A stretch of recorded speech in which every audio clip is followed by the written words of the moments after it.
da mesa botar um pouquinho mais de retorno aqui para mim. Queridos, que alegria nós podemos cantar esses cânticos, que são tão bonitos e estão tão ligados ao nosso sermão dessa manhã. Então, eu peço a você que abra comigo em Apocalipse capítulo 21, versículo 9, até o capítulo 22, versículo 5, e este é o nosso penúltimo sermão na série em Apocalipse. Que jornada, né, meus irmãos? Que coisa! Nós temos aprendido tanto e eu tenho certeza absoluta que o Espírito há de nos ensinar muito nessa manhã por meio desse texto tão rico em detalhes. Então eu peço a você que ouça com muita atenção a leitura desses versículos, a partir do versículo 9 de Apocalipse 21, e nós teremos então a oportunidade de meditar juntos. Então veio um dos 7 anjos que tem as 7 taças cheias dos últimos 7 flagelos. E falou comigo, dizendo: vem, mostrar-te-ei a noiva, a esposa do Cordeiro. E me transportou em espírito até uma grande e elevada montanha, e me mostrou a santa cidade, Jerusalém, que descia do céu, da parte de Deus, a qual tem a glória de Deus. O seu fulgor era semelhante a uma pedra preciosíssima, como pedra de jaspe cristalina. Tinha grande e alta muralha, 12 portas, e junto às portas 12 anjos, e sobre elas nomes inscritos, que são os nomes das 12 tribos dos filhos de Israel. 3 portas se achavam a leste, 3 ao norte, 3 ao sul e 3 a oeste. A muralha da cidade tinha 12 fundamentos, estavam sobre estes os 12 nomes dos 12 apóstolos do Cordeiro. Aquele que falava comigo tinha por medida uma vara de ouro para medir a cidade, as suas portas e a sua muralha. A cidade era quadrangular, de comprimento e largura iguais, e mediu a cidade com a vara até 12.000 estádios. O seu comprimento, largura e altura são iguais. Mediu também a sua muralha, 144 côvados, medida de homem, isto é, de anjo. A estrutura da muralha é de jaspe.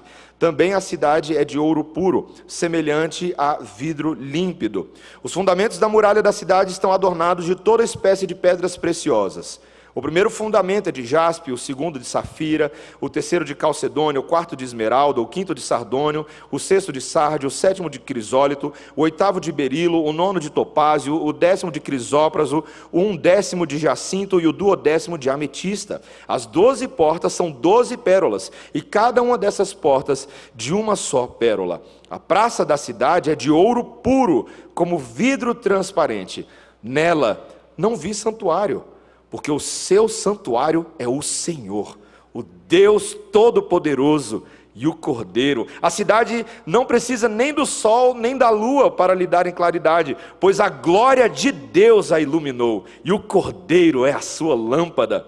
As nações andarão mediante a sua luz, e os reis da terra lhe trazem a sua glória. As suas portas nunca jamais se fecharão de dia, porque nela não haverá noite. E lhe trarão a glória e a honra das nações. Nela nunca, jamais penetrará coisa alguma contaminada, nem os que praticam abominação e mentira, mas somente os inscritos no livro da vida do Cordeiro. Então me mostrou o rio da água da vida, brilhante como cristal, que sai do trono de Deus e do Cordeiro. No meio da sua praça, de uma e outra margem do rio, está a árvore da vida, que produz 12 frutos, dando seu fruto de mês em mês, e as folhas da árvore são para a cura dos povos. Nunca mais haverá qualquer maldição. Nela estará o trono de Deus e do Cordeiro. Os seus servos o servirão, contemplarão a sua face, e na sua fronte está o nome dele. Então já não haverá noite, nem precisam eles de luz de candeia, nem da luz do sol, porque o Senhor Deus brilhará sobre eles, e reinarão pelos séculos dos séculos. Amém. Vamos orar. Ó Senhor, a tua palavra, às vezes nos faltam palavras para descrever a grandeza da tua revelação, Senhor. O livro de Apocalipse, que significa o livro da revelação, é o instrumento de Deus nessa manhã para nos instruir, nos confortar e nos direcionar no caminho certo. Senhor, faz isso por nós. Dá-nos a graça de te conhecer mais e mais, em nome de Jesus. Amém. Irmãos, qual é a melhor cidade do mundo para se morar? Não adianta a resposta não entra na teologia não, tá? Se você pensasse assim, qual é a melhor cidade? Você já pensou nisso? É aquela que tem a sua praia favorita? É aquela que talvez ali, né, você pense, quem já foi no Rio de Janeiro, sabe que o Rio de Janeiro é um dos lugares mais paradisíacos do mundo, por causa justamente do desenho, dos acidentes geográficos junto com a praia, é um negócio realmente exuberante. Será que é aquele lugar onde seus filhos gostam de se divertir nos parques da Disney? E aí você fala, eu vou morar nos parques da Disney porque a vida inteira a gente vai ter diversão. Ou talvez aquela cidade mais bucólica, mais europeia, quando você fala assim, pastor, eu sou doido para morar em Genebra, eu nunca fui lá, nunca vi, mas todo mundo fala que é bom, então eu quero ir, lá na Suíça. Ou algum lugar assim. Quais são os seus critérios para avaliar se uma cidade é muito boa para morar? O que é? Baixo índice de criminalidade? Eu acho que é um fator importante, né? Escolas adequadas para que seus filhos possam estudar e você não ficar preocupado se eles vão ficar aprendendo besteira. Boas amizades, lugares pacatos e bonitos para você admirar a criação de Deus. Talvez não precisa ser necessariamente em outro país.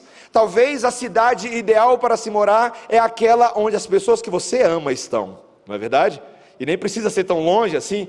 Talvez o seu sonho de vida é mudar com a sua família inteira para Pirinópolis, para vocês morarem do lado de uma cachoeira. E ficar ali todo mundo cantando Kumbaya ao redor da cachoeira. Talvez não precise ser tão longe. Talvez seja aqui mesmo.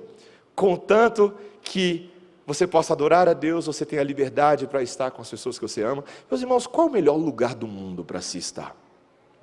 Eu não sei se nós temos uma resposta pronta para isso, mas um fato é que a Bíblia deixa claro que todo coração humano, e especialmente o coração daqueles que estão em Deus nesse momento, tem um eco ecoando 24 horas por dia, 7 dias na semana, 365 dias no ano. Eu quero estar aonde Deus está. A alma do crente, e eu poderia dizer que de uma certa forma, a alma do descrente também, porque Eclesiastes 3 vai nos dizer que Deus instalou a eternidade no coração de todos os homens. Todo mundo quer shalom, quer paz. Todo mundo quer não ter que lidar com pandemia, com boleto, com corruptos, com tensões familiares. Nossa alma carece de paz desesperadamente. É ou não é verdade, meus irmãos? A gente quer morar onde a paz está, não é? Meus irmãos, que alegria saber que esse lugar existe. Que esse lugar não é uma invenção de Walt Disney, que não é uma invenção de um diretor de cinema que criou alguma versão disso, porém fictícia. Esse lugar é real porque o arquiteto é o próprio Deus. E nas escrituras sagradas, você vai enxergar a peregrinação de homens, mulheres e famílias, que Deus convoca de onde eles estão, e chama para si mesmo, para que sejam peregrinos, rumo à cidade que não foi feita por mãos humanas. Você lembra de Abraão? Abraão e sua família são chamados justamente para isso. Abraão não sai sem saber exatamente para onde ele estava indo, mas ele confiava naquele que deu a promessa. É o que o autor de Hebreus nos fala no capítulo 11. Abraão cria que o arquiteto era verdadeiro e de que o lugar era real, e por isso ele viveu pela fé. Meus irmãos, o lugar é real. Esse sermão de hoje não é necessariamente aquele sermão para ficar confrontando todos os nossos pecados. Não é aquele sermão apenas para te dar algumas curiosidades teológicas. Esse sermão é para fazer o meu e o seu coração nessa manhã, nesses poucos minutos que nós temos juntos, descansar e deleitar. Descansar e deleitar. Meu irmão, eu vou fazer uma coisa que eu nunca fiz aqui. Levanta a mão se sua alma está querendo descanso e deleite. Pode levantar. A minha está precisando desesperadamente. E nós temos Apocalipse 21, meus irmãos. Então o sermão de hoje não tem muitos pontos. Tem uma descrição da glória que nos é reservada. Meus irmãos, João vai descrever para a gente a arquitetura da fé cristã. A arquitetura da fé cristã. a cidade onde os santos habitam na presença do Cordeiro. E meus irmãos, você tem que deixar a Bíblia aberta, porque a gente vai literalmente, versículo a versículo, curtindo a descrição da Jerusalém celestial. No versículo 9, um dos anjos que provavelmente João já estava familiarizado, ele vem concluindo esse ciclo dos flagelos. Veja, meus irmãos, o anjo que vinha pronunciando a dificuldade, as adversidades, o sofrimento do povo de Deus, esse mesmo anjo traz consigo agora uma revelação. O texto nos diz no versículo 9: vem, mostrar-te-ei a noiva, a esposa do Cordeiro. Meus irmãos, essa primeira informação no versículo 9, ela muda completamente a leitura de todos os versículos subsequentes. Sabe por quê? Você já participou daquelas pregações em Apocalipse? Ou em toda a igreja por aí, você sempre tem um professor de escola dominical que é mais maluquinho do que os outros, tá? E ele decide explicar Apocalipse para a igreja, e de vez em quando ele vem falar sobre o que é a Nova Jerusalém. Então eu não vou mostrar slide aqui, mas você vai imaginar, você já viu aqueles professores que falam assim: hoje vamos aprender sobre a Nova Jerusalém. E aí ele bota aquele slide, daquela coisa maluca, né? Uma montanha, e aí você tem em cima, não sei se você já viu essa cena, uma cidade cúbica, já viu? E aí você fala assim: agora nós vamos aprender a Nova Jerusalém. E aí o tempo inteiro, eu e você ficamos pensando em Nova Jerusalém apenas e tão somente como uma cidade física cúbica, que a gente vai entrar nos detalhes do cúbico aqui, tá? Mas a gente fica pensando só nisso: eu vou morar num cubo por toda a eternidade. Meus irmãos, é óbvio que Nova Jerusalém tem uma dimensão física, mas a descrição é simbólica e espiritual, porque o texto acabou de dizer para a gente no versículo 9, que a cidade é a noiva do Cordeiro. E eu te pergunto, meu irmão, minha irmã, quem é a noiva do Cordeiro? Somos você e eu nessa manhã. A descrição da Nova Jerusalém, presta atenção, é a descrição do povo de Deus, que é em si uma cidade em quem Deus mora. Essa é a realidade. É assim que eu e você interpretamos adequadamente esse texto, sem levar aqui essa visão profética que João está tendo em todo sentido literal. Você tem que ter muito cuidado com isso, porque você vai perceber, por exemplo, que se você levar no sentido literal, apesar da cidade ser muito grande, não caberiam todas as pessoas, os eleitos em todos os tempos, porque é uma descrição que visa descrever o que Deus está fazendo em nós, e quem nós seremos por toda a eternidade. Nós somos a noiva do Cordeiro, existe um casamento que nos aguarda, e essas bodas são maravilhosas, meus irmãos, porque a descrição, você precisa prestar atenção nisso, é a descrição de máxima intimidade que pode haver no melhor casamento do mundo. Máxima intimidade, o noivo, o amado das nossas almas, e a noiva que foi refeita segundo a glória de Deus. E nessa cena, meus irmãos, então, no versículo 10, o texto nos diz que João foi transportado em espírito, então é até essa grande e elevada montanha. E aí toda vez que você lembrar de montanha, você lembra todos os momentos nas escrituras sagradas que Deus levou os seus servos às montanhas, o monte Sinai, o monte da transfiguração, e ali Deus revelou sua glória, Deus revelou seus propósitos. Toda vez que tem montanha na Bíblia, gente, vem coisa boa, tá? Toda vez que tem montanha na Bíblia, às vezes é meio difícil, mas vem coisa boa também. E aqui nós temos então essa revelação, esse lugar de encontro especial do povo de Deus com seu Deus em cima de uma montanha. Montanha na Bíblia nos lembra Sião, meus irmãos, esse lugar montanhoso da presença de Deus. E há algo maravilhoso que acontece ali no versículo 11, ele diz, veja, olha o que ele diz: a qual tem a glória de Deus, essa santa cidade. Veja, ele vai dizer que a glória de Deus no versículo 11 tem um fulgor semelhante a de uma pedra preciosíssima, como pedra de jaspe cristalina. Meus irmãos, a glória da cidade é a glória de Deus transferida para a cidade. Eu quero te ensinar uma coisa nessa manhã. A palavra de Deus está nos ensinando. A glória do crente é quando a glória de Deus é transferida para o crente.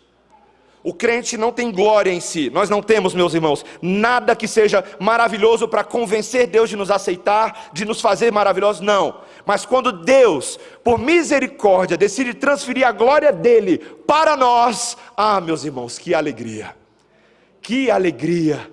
Não quero me antecipar tanto, mas a obra de Jesus é transferida para nós e nos torna nele gloriosos. Que coisa maravilhosa, meus irmãos.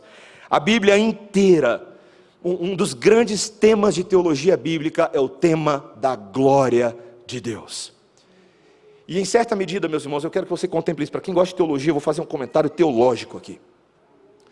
A Bíblia nos diz que existem atributos de Deus que quando Ele nos criou, Ele transferiu para nós. Nós temos moralidade, nós temos santidade, verdade. Nós pensamos, Deus pensa, a gente sente, Deus sente. Nós falamos, Deus fala.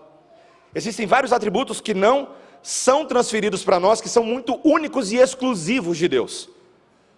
Sua eternidade, Ele não tem início, nós temos início, Ele não teve início. Ele é independente da criação, nós somos criados.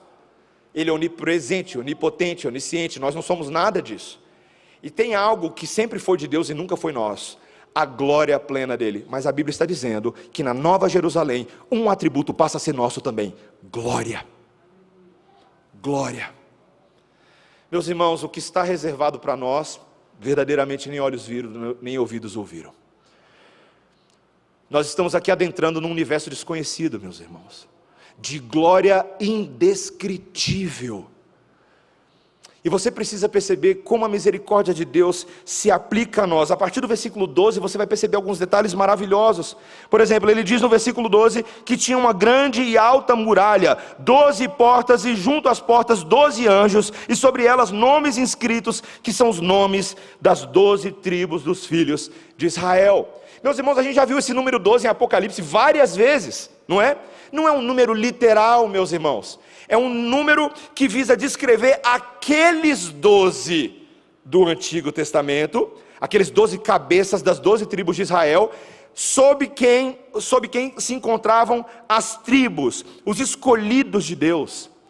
Essa linguagem da antiga aliança, ela também é transportada para a nova aliança. O texto vai continuar nos mostrando que existem agora também 12 apóstolos no Novo Testamento, sob cujo ensino estarão os eleitos da nova aliança também.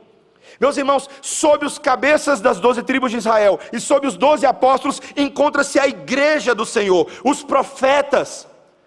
Então, quando você lê no texto, veja, essa alta muralha com 12 portas e os nomes dos 12 cabeças das tribos de Israel, e depois você continua lendo o texto no versículo 14, que a muralha diz que existiam 12 fundamentos, e sobre eles os 12 nomes dos 12 apóstolos. Essa é a forma de descrever que as paredes dessa cidade nos descrevem. Você sabe por que você está aqui hoje de manhã, meu irmão, minha irmã? Você não descobriu a roda do Evangelho. Não foi você que se salvou a si mesmo. Não foi você que um belo dia acordou assim: eu sou crente. Não. Deus quis usar homens como José, quis usar homens como Rubens, como Judá, como João, como Tiago, como André. Por meio desses homens extraordinariamente ordinários, como John MacArthur fala, Deus lançou os fundamentos da sua igreja. Nós estamos aqui, meus irmãos, como resultado da pregação dos santos profetas e santos apóstolos. Então essa cidade, meus irmãos, nos descreve. E veja, ainda que a descrição envolva aqui portões e muros de segurança, tá? Porque você está vendo aqui é uma profecia, é uma visão, certo? Nas antigas cidades existiam portões, muros de proteção. Mas agora, meus irmãos, por causa da abolição de todo o mal, a cidade não precisa de proteção no sentido literal. Mas a imagem permanece para nos lembrar da segurança e da sabedoria arquitetônica do Todo-Poderoso. Deus constrói essa cidade, meus irmãos. E se você continuar lendo, você vai perceber no versículo 15, que agora o anjo que falava com João, tinha por medida uma vara de ouro para medir a cidade, as suas portas, a sua muralha. E aí então ele percebe que as medidas são quadrangulares cúbicas, tá? Você tem, veja, versículo 16, a cidade é quadrangular, de comprimento e largura iguais, e mediu a cidade com vara até 12.000 estádios. Meus irmãos, esses 12.000 estádios aqui seriam mais ou menos 144.000 milhas, 14.400 milhas, e você teria talvez aqui mais ou menos um pouco mais de 20.000 quilômetros em todas as suas extensões, só que o texto vai dizer que isso é para cima também, tá? A altura da cidade é mais ou menos isso. Então, realmente parece uma cidade muito engraçada. Você nunca morou numa cidade cúbica assim. Mas os israelitas estavam muito bem familiarizados com cubos, tá? Não porque eles gostavam de ficar fazendo cubo mágico, mas porque quando Deus deu a descrição de como deveria ser o espaço do Santo nos tabernáculos e o Santo do Santo no templo, curiosamente essas dimensões eram cúbicas. Meus irmãos, eu lembro quando eu estava pregando a série em Êxodo com o reverendo Emílio, e a gente vai estudando a Bíblia para pregar e a gente começa a perceber umas informações malucas assim, né? A gente descobre que aquele famoso templo de Salomão tinha essas medidas, muito menor, mas essas medidas. Meus irmãos, o que Deus está tentando ensinar para a gente? Ele está ensinando, meus irmãos, que os significados daquele tabernáculo e daquele templo lá atrás são agora ampliados na Jerusalém celestial. O templo e o tabernáculo significavam que Deus estava presente no meio do seu povo e poderia ser adorado de forma próxima. Nosso Deus não estava longe, numa galáxia de Andrômeda, sem ninguém ver. Ele se fez presente no meio do seu povo. Quando você olha para o Novo Testamento, então você vê a encarnação do Filho de Deus. Jesus vem até nós. E o texto agora vai começar a nos mostrar aquilo que o autor de Hebreus já esperava. Que Deus está preparando um lugar onde Ele habita no nosso meio. E esse lugar cúbico nos lembra dessas referências. É como se João estivesse ensinando a mim e a você a lermos a Bíblia corretamente. Meus irmãos, tem tanta gente que faz bagunça com o livro de Apocalipse, sabe por quê? E aqui eu preciso falar a verdade. Porque eles ficam tentando interpretar esses símbolos de maneira meio mística, meio fantasmagórica, quando na verdade a interpretação de tudo que está no livro de Apocalipse já se encontra presente na Bíblia em outros lugares. Ezequiel, Isaías, Gênesis, Êxodo, Levítico. Então, para conhecer o livro de Apocalipse, ou para interpretar qualquer passagem das Escrituras, você precisa conhecer o restante das Escrituras. Nós precisamos estudar a Bíblia assim. Meu irmão, minha irmã, na sua devocional em casa, procure ter uma dieta balanceada da Bíblia, igual a gente faz aqui. A gente prega no Antigo Testamento, prega no Novo Testamento, faça isso também. Busque aprender, use comentários bíblicos. Pastor, eu não estou entendendo nada desse sermão. Ótimo, desculpa para você chegar em casa e estudar tudo o que você não entendeu hoje de manhã. Vai estudar, meu irmão, vai aprender a palavra de Deus, vai entender porque que a Nova Jerusalém tem forma de cubo. Porque se está escrito na Bíblia é porque é para você saber, você concorda comigo? E nós temos que aprender. Meus irmãos, esse texto vai nos lembrar disso, de que todos os eleitos de Deus estão contados nesse múltiplo de 12. 12 vezes 12 dá 144, dá 144 mil. Meus irmãos, é sempre para nos lembrar que toda a igreja do Senhor será salva e nenhum dos seus ficará de fora. Você lembra que Jesus disse que Ele veio para fazer isso? Você lembra? Um dos textos que eu adoro para explicar predestinação para o povo é o texto de João 6, 37 a 44. Estava lá um embate dos judeus com Jesus, né? Eles discutindo uma série de coisas. E Jesus, Ele faz o milagre de multiplicação do pão, de multiplicação do peixe. E quando todo mundo está com a barriga cheinha, Jesus lembra eles o seguinte: olha, o sinal é para que vocês saibam que eu sou o pão da vida. Quem de mim come jamais terá sede, terá fome, quem de mim bebe jamais terá sede. E os judeus tinham muita dificuldade de entender aquilo, e Jesus naquele momento oportuno, Ele explica: eu vim para dar a minha vida àqueles que o Pai me confiou. Todo aquele que o Pai me der, esses são aqueles pelos quais eu morro, e nenhum deles se perderá. Meu irmão, minha irmã, nós somos nessa manhã aqui eleitos do Senhor Jesus. Viver nesse mundo às vezes dá uma sensação para a gente que a gente vai perder a nossa salvação a qualquer momento, não é? Não é não? Você tem esse medo de vez em quando? Porque o trem está tão feio, parede afora da igreja, que às vezes bate um desespero. Nós nos questionamos. Às vezes Satanás consegue de alguma maneira lançar certas setas que vêm na nossa direção, gerar dúvidas em coisas onde a gente jamais deveria ter dúvida. Nossa identidade em Cristo, nossa convicção da vida eterna. Mas, meus irmãos, ainda que eu não me sinta eleito todos os tempos, Cristo declara que Ele jamais me perderá, e Ele nem te perderá. Então fica tranquilo, meu irmão. Quando você está lá tentando fazer, rapaz, o que eu faço para manter minha salvação? Você está lá, né, o terremoto acontecendo, o que eu faço para me manter crente? Meus irmãos, descansem naquele que governa sobre os terremotos desse mundo. Creiam naquele que até manda os terremotos. Ele até manda terremoto para aperfeiçoar os eleitos também, tá? Não tema perder aquilo que Cristo, com o alto custo do seu sangue, conquistou por você. Você jamais vai perder isso. E a visão da Jerusalém celestial é a clara expressão disso. Meus irmãos, dentro dessa convicção da nossa eleição, João passa a mostrar algumas coisas para a gente tão bonitas aqui. Cada uma delas daria um sermão diferente. Mas dos versículos 18 a 21, e aqui eu não vou ler de novo porque a lista é grande, mas você vai ver aí que tem uma lista de joias preciosas. Você viu isso?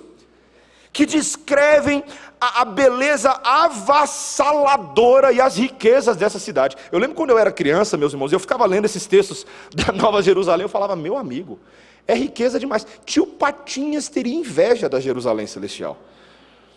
Para quem já assistiu os Tio Patinhas aí, denunciei minha idade aí, né? Talvez alguns não saibam. Porque o Tio Patinhas tinha aquele negócio, né, de ficar nadando, né, no ouro dele, né, fazendo quen. Meus irmãos, a ficção de Walt Disney não abarca a grandeza do que nós estamos lendo aqui, não abarca. Eu e você tantas vezes tentando acumular tesouros nas coisas desse mundo que escorrem por entre os nossos dedos. Quando Deus fala, aquilo que eu tenho reservado para vocês é tão superior, mas você precisa entender que essas joias não são somente... Presta atenção no que eu vou falar aqui agora, porque isso aqui é tão profundo, meus irmãos. As joias não descrevem somente as riquezas que nós encontraremos na cidade. Eu não tenho dúvida de que na cidade celestial vai ter muita riqueza, não tenho dúvida disso. Mas as joias são uma descrição de quem nós somos. Meus irmãos, vocês lembram de Arão? Vocês lembram? Arão, irmão de Moisés, a partir dele, Deus começa uma linhagem diferente dentro de Israel. Deus lança ofícios em Israel. Alguns seriam profetas, mas alguns seriam sacerdotes.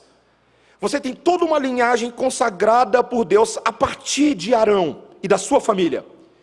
E uma das coisas que Deus faz por Arão, lá no livro de Êxodo, é dar a ele uma função de ser um sacerdote do povo, e uma das coisas que ele faz é dar a ele um peitoral, que nesse peitoral tem várias pedras preciosas incrustadas.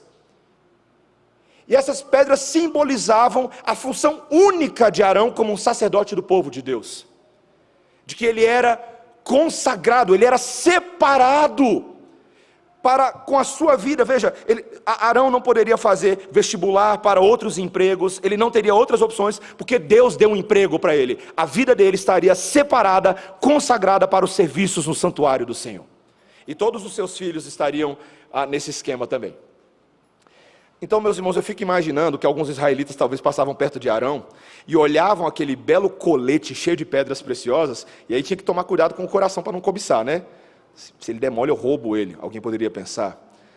Mas alguns poderiam pensar, rapaz, eu adoraria um dia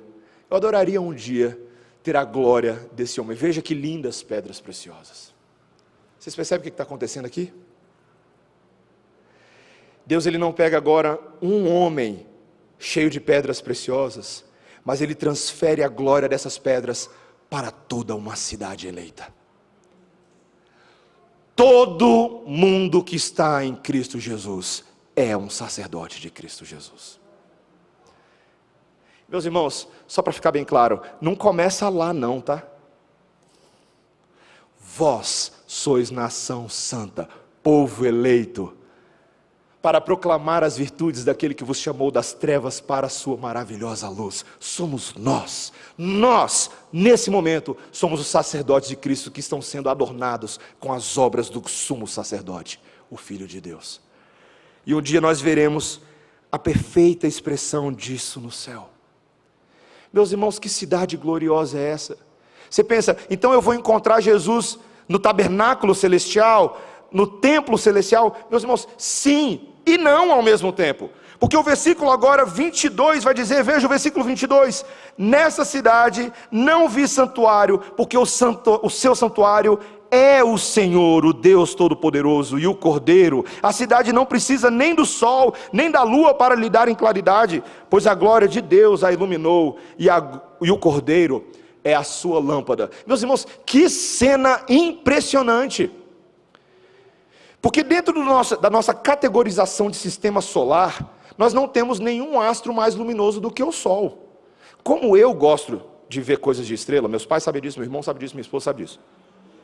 Eu sou aqueles nerds que ficam na mesa fazendo comentários de astronomia, que ninguém, ok, legal, que bom. Joia. Meus irmãos, há uns anos atrás, quando a NASA começou a divulgar aquelas imagens de alta resolução do Sol, eu não sei se você já viu um desses vídeos, aqueles vídeos em 4K, que uma câmera consegue filmar o Sol em alta definição. Meus irmãos, é uma beleza assustadora. Não há nada mais glorioso do que o Sol no sistema solar. Mas existe algo mais glorioso do que o Sol neste mundo: o Sol da justiça, o Cordeiro Santo de Deus. E o texto nos diz que essa trindade santa agora, o Pai, o Filho e o Espírito, nesse lugar, eles mesmos emanam luz de tal maneira que não tem nem dia nem noite. Que cena, meus irmãos! A luz de Deus sobre as nações, e aqui a gente falou de glória, mas vamos falar de luz. Luz nos lembra da santidade de Deus. Quanto mais o povo se aproxima da luz de Deus, mais ficava evidente a nossa falta de luz, a nossa escuridão. A luz nos lembra da santidade. É como se a Bíblia estivesse falando para a gente, meus irmãos, que tem um interruptor ligado 24 horas por dia lá. É a santidade de Deus, o tempo inteiro, brilhando. Deus é santo, Deus é santo. Meus irmãos, que cena impressionante. E você vai perceber que o contraste está no versículo 27. Olha aí o versículo 27. Nela, nessa cidade, nunca jamais penetrará coisa alguma contaminada, nem o que pratica abominação e mentira, mas somente os inscritos no livro da vida do Cordeiro. Meus irmãos, o contraste é, dentro dessa luz que há na cidade, não há entrada daquilo que é corrupto, que é contaminado. Esses ficam do lado de fora. É o que a gente já tinha lido lá no versículo 8. Os impuros, os avarentos, os covardes, os idólatras, os adúlteros, estes não têm parte. Significa, meus irmãos, que se nós vamos entrar na Jerusalém, é porque a luz de Deus nos aceitou e nos purificou. Os inscritos no livro da vida serão iluminados pela luz da santidade de Deus e estarão na presença de Deus. Meus irmãos, e o texto vai nos escrever aí, veja agora no versículo 24, olha que descrição maravilhosa: as nações andarão mediante a sua luz, e os reis da terra lhe trazem a sua glória. Todo mundo vai andar agora, olha que lindo, de acordo com essa luz. Meus irmãos, hoje é tão difícil para um crente andar na luz. A gente luta com o pecado, a gente luta com adversidades. Eu e você temos pensamentos que a gente não gostaria de ter, brigamos e falamos coisas das quais nos arrependemos. Sabe, acontece com você também? Ou é só comigo? Quando você fala e quando vê já foi. Você tenta puxar a palavra de volta. Acho que o Tiago 3, quando ele fala sobre a língua, acho que às vezes ele está falando assim: seria bom que você tivesse o poder para puxar as palavras de volta, mas você não tem esse poder. Já viu o que acontece, o estrago? Quando você fala e fala, volta aqui, já estragou. Já estragou. Ontem mesmo eu fiz isso, meus irmãos. Ontem mesmo. Só para confessar pecado na frente da igreja, na hora que eu fiz eu não percebi. Eu não percebi. Aí eu cheguei Débora sabe. Fiquei até quase 4 horas da manhã sem conseguir dormir. E eu não sabia por quê, meus irmãos. Eu não sabia por quê. Eu não tive sono até quase 4 horas da manhã. Não tive. Até vi a mensagem do Charles quando ele mandou 3 horas da manhã, concluindo o slide que ele vai mostrar daqui a pouco para vocês aqui. Eu fui orar, eu falei, Senhor, por que eu não estou dormindo? Por que eu não estou dormindo? Eu não conseguia dormir, eu não sabia por quê. Pedi ao Espírito Santo para me mostrar por que eu não estava dormindo. Não foi o que ele mostrou? Eu não tinha percebido a gravidade de um pecado que eu tinha cometido ontem, que eu falei uma coisa que eu não devia ter dito. E me doeu tanto aquilo, meus irmãos, doeu tanto, porque eu percebi horas depois, na cama. Chateou aquele negócio. Eu fui orar, pedi perdão a Deus, e hoje cedo eu mandei mensagem para a pessoa. Pedi perdão para ela, falei, não devia ter falado aquilo ontem. Ele nem achou que foi assim tão grave, mas para mim foi muito grave. Meus irmãos, a gente tem tanta dificuldade de andar na luz, né? Mas haverá um dia, meu irmão, minha irmã, que em mim e em você não haverão mais trevas. Você consegue imaginar o dia que não vai ter mais pecado residual, acidental, intencional em nós? Meus irmãos, esse dia me empolga. O dia do ainda não me empolga a viver o dia do já, do agora, mediante a luz da santidade de Deus. E o texto nos diz que aqui quem anda na presença dele são as nações. Você percebeu isso no versículo 24? No versículo 26 também, olha o que ele diz no versículo 26. E lhe trarão a glória e a honra das nações. O que quer dizer isso, meus irmãos? É um texto, existe mistério aqui, tá? Eu não estou explicando tudo que está no texto, porque tem coisa que eu não entendo direito não, tá, meus irmãos? Então estou admitindo para vocês. As nações estarão na presença de Deus. Eu entendo e eu concordo com alguns comentaristas como Vern Poitras, como Greg Beale, como William Hendrickson, de que é como se Apocalipse estivesse dizendo para a gente que lá no céu nós não seremos todos uma nação só. Eu sei que parece estranho isso que eu estou falando, tá? Veja, Cristo será o rei sobre todas as nações, isso nós sabemos. Mas de alguma maneira, algumas das nossas identidades nesse momento serão preservadas e refletidas na diversidade cultural do céu. Então eu tenho uma posição particular, que eu não sei se é a posição correta, meus irmãos, mas eu vou falar mesmo assim. Eu acho que alguma coisa da minha brasilidade é preservada na eternidade. Alguma coisa da americanidade de algum americano estará lá também. Da argentinidade, por incrível que pareça. Talvez, meus irmãos, talvez, chegando lá no céu, no novo céu e nova terra, a gente vai falar a mesma língua que a gente fala agora. Talvez a gente vai falar português. O grande lance é que o dom de línguas vai estar embutido em todo mundo, de interpretação também.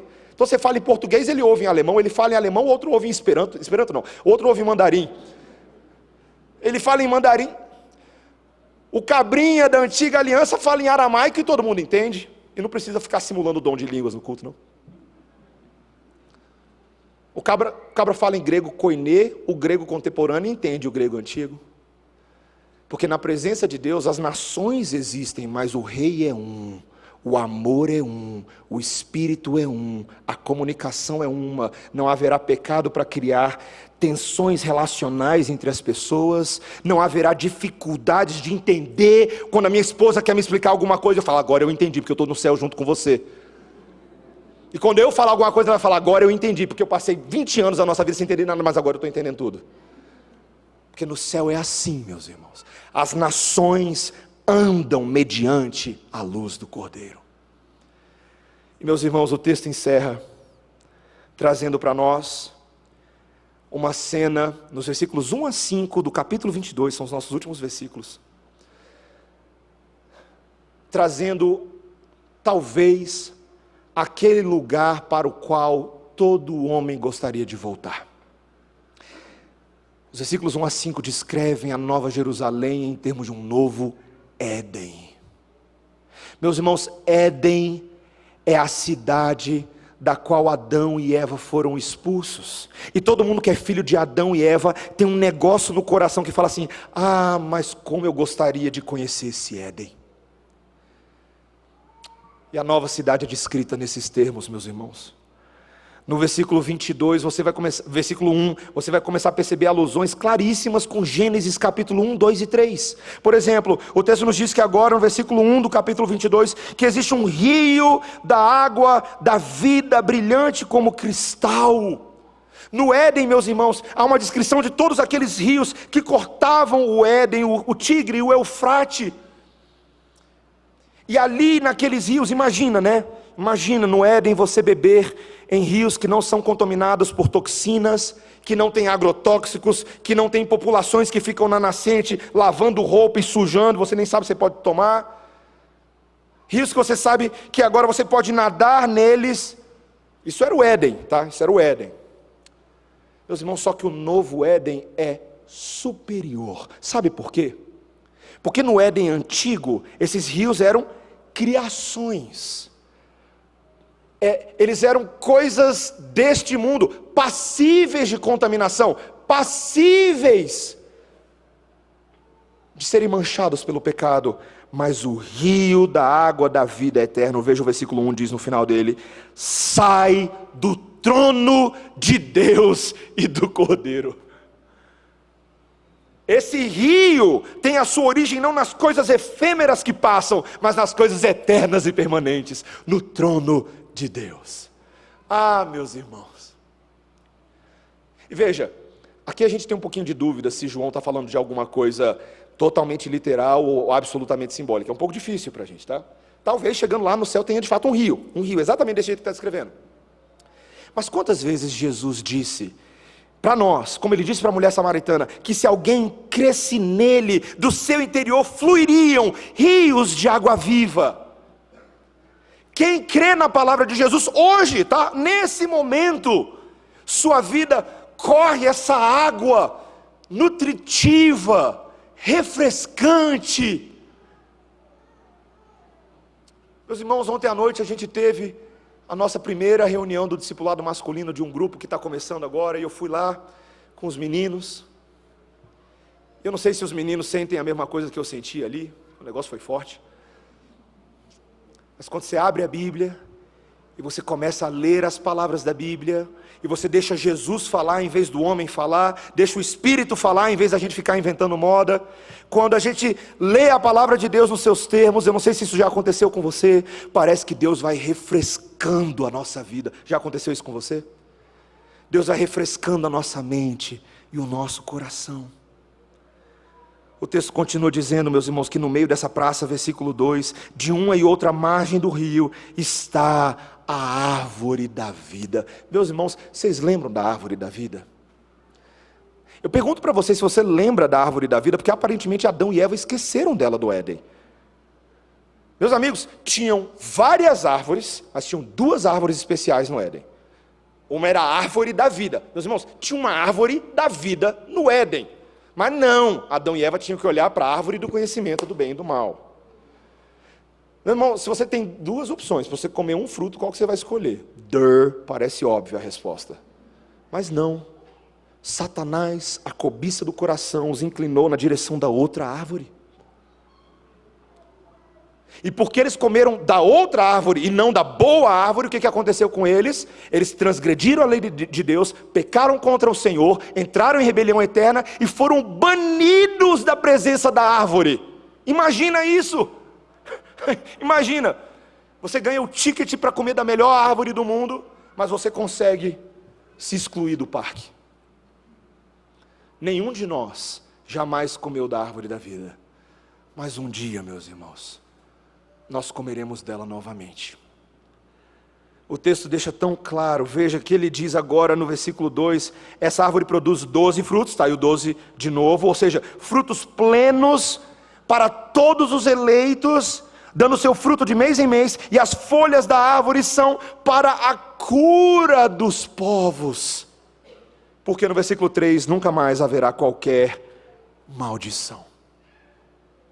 O Éden e o seu banimento representam maldição. O pecado traz maldição. O salário do pecado é a morte, mas o dom gratuito de Deus é a vida eterna. E nós somos reinstituídos agora num novo Éden, numa nova criação. E as folhas da árvore serão a cura para os povos. Você ouviu bem o que eu acabei de dizer? As folhas da árvore serão a cura para os povos. Eu sei que tem gente que nesse momento acha, e eu não estou falando nem contra nem a favor, nada disso, tem gente que acha que nesse momento que a cura dos povos é a vacina do Covid. Não é. Sabe por que não é? Porque no máximo o que a vacina do Covid pode ajudar é um pouquinho com o Covid, no máximo. Mas a vacina do Covid não pode dar um coração de carne àquele que tem um coração de pedra. A vacina do Covid não pode arrancar da maldição eterna aquele que está direcionado para o inferno. Ela não pode. Somente o que Deus tem para oferecer. E meus irmãos, novamente, não é discurso político, não estou nem entrando nisso aqui agora. Tudo que eu estou dizendo é o seguinte: cuidado, para que você não abrace as ofertas espalhafatosas dos remédios desse mundo, em lugar do remédio divino. Só o evangelho da cruz de Cristo dá acesso à árvore da vida. Você quer tirar as pessoas da maldição? Porque tem muita gente tentando fazer quebra de maldição hereditária aí, estão se lascando tudo, porque eles não conseguem fazer isso. Quem quebra maldição nas nossas vidas é o Cordeiro de Deus. É a pregação do evangelho, que arranca do tremedal de lama e leva para Jerusalém celestial. A árvore que cura, meus irmãos. A maior bênção de todas, meus irmãos, está descrita nos versículos 4 e 5, e nós fechamos com isso. Ele diz: contemplarão a sua face. Ele está aqui descrevendo daquilo que ele fala no final do versículo 3. Olha o final do versículo 3. Nela estará o trono de Deus e do Cordeiro, os seus servos o servirão, contemplarão a sua face, e na sua fronte está o nome dele. Então já não haverá noite, nem precisam eles de luz de candeia, nem da luz do sol, porque o Senhor Deus brilhará sobre eles, e reinarão pelos séculos dos séculos. Meus irmãos, não é um reino que começa no futuro, é uma continuação do reino que já está acontecendo agora, tá? Então cuidado para você não ler aqui, reinarão pelos séculos dos séculos, então a gente vai começar reinando depois. Não, a gente reina 1000 com Jesus agora e mais 1 milhão depois, tá? Mas o grande ponto de todo o texto, e é por isso que é bom que seja no final, é que o grande barato da cidade, meus irmãos, o grande lance da cidade, é quem está no centro dela. O centro da cidade é o trono do Cordeiro, que foi apresentado lá no capítulo 4, aquela cena dos 24 anciãos e os seres viventes, e todo mundo colocando suas coroas aos pés, e existe um arco-íris ao redor do trono, e aquilo nos parecia tão inacessível, tão distante, não dá nem para tocar. Mas agora, meus irmãos, nos novos céus e na nova terra, existe uma fusão entre o mundo invisível e o mundo visível, e aquilo que a gente não via, a gente agora vê. Vai ver anjo, vai ver ser celestial, e vai ver o trono da glória de Deus no centro das nossas vidas. Meus irmãos, esse texto harmoniza perfeitamente aquilo que todos nós ansiamos, não é mesmo? Veja, eu quero que você perceba que há algo maravilhoso, que a glória que brilha em todas as delícias dos céus é a glória de Cristo, meus irmãos. É Jesus. Veja, quando você fala de Jerusalém celestial, vamos falar do dono da cidade? A doçura da cidade é porque Jesus é doce. A beleza da cidade é porque Jesus é belo. O prazer que se existe de morar nessa cidade é porque Jesus é a fonte de todo prazer e alegria. O tesouro dessa cidade não são as moedas, as pedras. O tesouro é o Filho de Deus. Meus irmãos, o céu não reserva nada para aqueles que não amam a Jesus, mas ele reserva tudo para aqueles cujo centro é Jesus. Então, nesse momento, eu quero fazer uma pergunta para você. Você ama Jesus? Igreja do Senhor, vocês amam Jesus? Sim? Você um dia anseia ver a santidade de Jesus e ser santo como Jesus é? Sim?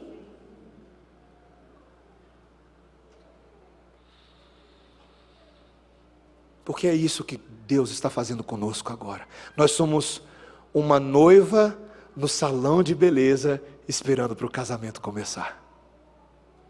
Lá nesse salão de beleza, o Espírito Santo de Deus está fazendo aquela maquiagem que só Ele sabe fazer, porque, meus irmãos, haja botox espiritual para dar conta da gente. Ele está cuidando de nós. E Ele está nos preparando para esse lugar que Agostinho, veja, Agostinho disse: a verdadeira paz está lá, onde nenhum homem sofrerá problemas de si mesmo ou de qualquer outro homem, porque o próprio Deus será a nossa virtude e a nossa recompensa. Agostinho disse isso. Meus irmãos, eu quero fechar o meu sermão com uma pergunta e uma história, tá? Uma pergunta e uma história. A pergunta é óbvia e humanamente plausível. Pastor, será que não é bom demais para ser verdade? Pastor, olha o mundo que a gente vive. Tem eleição esse ano, pastor. Você está falando sério de Nova Jerusalém com eleição esse ano? Tem um contraste brabo, não é, meus irmãos, entre aquilo que nós ansiamos e aquilo que nós vivemos hoje. Tolkien, o autor do Senhor dos Anéis, ele contou uma história muito interessante. Um conto pequeno. Tinha um rapaz chamado Nigel, e ele era um artista, adorava pintar quadros. E um belo dia foi encucada na cabeça desse Nigel que ele queria pintar o quadro de uma árvore. Na cabeça dele, de alguma maneira, surgiu a cena exatamente, ele via a árvore, as suas folhas perfeitas, ele via a cidade ao redor dessa árvore, ele conseguia ver as montanhas no fundo, com picos de neve, era tudo muito bonito, era a cena mais bonita que já aparecia na cabeça dele, e ele queria pintar com todo detalhe. E ele era tão perfeccionista que ele acabou comprando um quadro bem grande, e botou na sala, a ponto que para chegar no topo do quadro ele tinha que subir numa escada, porque ele queria pintar. E ele começou um belo dia. Ele começou pintando os detalhes dessa folha que tinha na cabeça dele, tinha uma folha, e ele começou a pintar essa folha. Mas ele nunca conseguia avançar muito dessa folha. Ele pintava um pouquinho, mas nunca conseguia partir para a árvore. Porque ele era muito perfeccionista e, além disso, outras situações de vida surgiam. Então ele tinha um vizinho dele, que não gostava nem um pouco de arte, e ficava inventando coisa para o Nigel fazer, para ele não ter tempo para pintar o quadro dele. Além disso, o Nigel tinha uma esposa, e ela tinha problemas de saúde, e o Nigel tinha que cuidar dela. Então ele cuidava desse vizinho, cuidava da esposa, surgiam outras demandas na comunidade, e o Nigel era um cara que tinha um coração serviçal, e ele ia para cuidar das pessoas. Até que um belo dia o Nigel pegou um resfriado, e ele ficou doente. E aí lá no conto do Tolkien, então, ele diz que o motorista veio buscá-lo, motorista com M maiúsculo. O motorista vem, Nigel, é a sua hora. E ele fica desesperado, porque ele pensa, eu não consegui desenhar o principal quadro da minha vida. O que eu vou fazer? Então ele vai. Então Nigel adentra a recompensa da sua alma, os páramos celestiais, e ali nessa ficção do Tolkien, diz que Nigel está no céu, mas quando ele chega lá, ele ainda carrega uma certa decepção por não ter concluído o seu quadro, mas a voz da misericórdia vira para ele e diz, Nigel, você pintou um quadro em terra. Todas as vezes que eu enviei pessoas que você cuidou, que você amou, que você perdoou, que você trabalhou na vida delas, você estava pintando um quadro. Você estava construindo o quadro da glória de Deus expressa no mundo. Você fez parte disso, Nigel. Então Nigel começa a chorar na presença da voz da misericórdia, ele fica tocado com aquilo. E depois a voz da misericórdia então vira para ele e fala, Nigel, mas agora eu quero te mostrar uma coisa. Vem comigo, Nigel, vem para eu te mostrar. E ele vai, ele anda, e de repente então, ele chega e ele vê a árvore que estava na sua cabeça, com todas as folhas, perfeitas e maravilhosas, aquilo que a sua alma, sua cabeça mais ansiava, existia, porque a voz havia plantado um anseio pela eternidade, e Nigel então vê, e ele fica contemplando, e ele diz, como é bom contemplar. Então a voz da misericórdia diz, mas agora Nigel, coma da árvore que você sempre quis comer. E ali, meus irmãos, Nigel encontra descanso e consolo para todas as suas aflições. A questão é que a história é apenas uma ficção com um tanto de verdade. Meus irmãos, um dia eu e vocês, assim como Nigel, sabe o que vai acontecer quando a gente estiver na presença do Cordeiro e da árvore? Nós imediatamente nos esqueceremos de todos os problemas, todas as aflições, e tudo o que nós fizemos em Cristo, em nome de Cristo, na melhor das nossas tentativas, terá o seu pleno significado na presença de Deus. Então, crente, meu irmão, minha irmã, trabalhemos hoje, porque o dia de Cristo está mais próximo hoje do que para aqueles que primeiro ouviram essas palavras. Está mais próximo. A árvore está chegando, meus irmãos. As ruas de ouro, as pedras de jaspe, e o próprio Cordeiro. Que o Senhor nos abençoe e nos leve a ansiar pela luz, para que isso nos ajude a nos santificarmos hoje na luz de Cristo. Amém, meus irmãos? Vamos orar, igreja. Peço aos irmãos que fiquem de pé, vamos ficar de pé e vamos orar. Depois, ainda de pé, nós vamos cantar um cântico de louvor ao nosso Deus. Senhor Deus, como é bom nós podemos ouvir as palavras do Teu livro santo.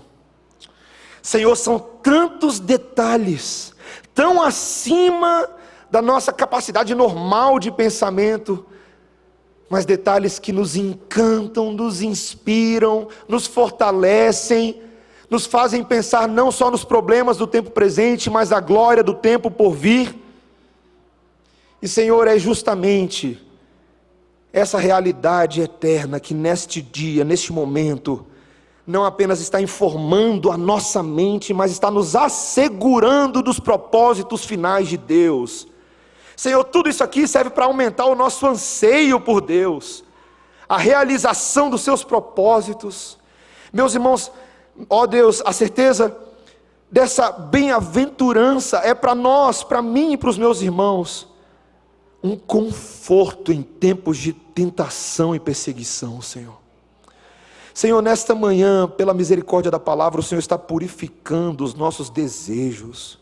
O Senhor está nos direcionando para Deus e para a sua glória. O Senhor está nos afastando das falsas Jerusaléns que esse mundo tenta oferecer, dos ídolos que tentam se passar pelo Cordeiro. Senhor, nós rogamos que o Senhor sature a nossa alma com as belezas e alegrias dessa nova criação, para que uma vez cheios de tudo isso, nós sejamos repletos da Tua bondade, do Teu amor, da fé necessária para viver nesse mundo, e que nós possamos dar a nossa lealdade somente àquele que merece toda a lealdade. Senhor, brilha a Tua glória sobre a igreja nessa manhã, em Cristo Jesus. Esta é a nossa oração no nome dEle. Amém.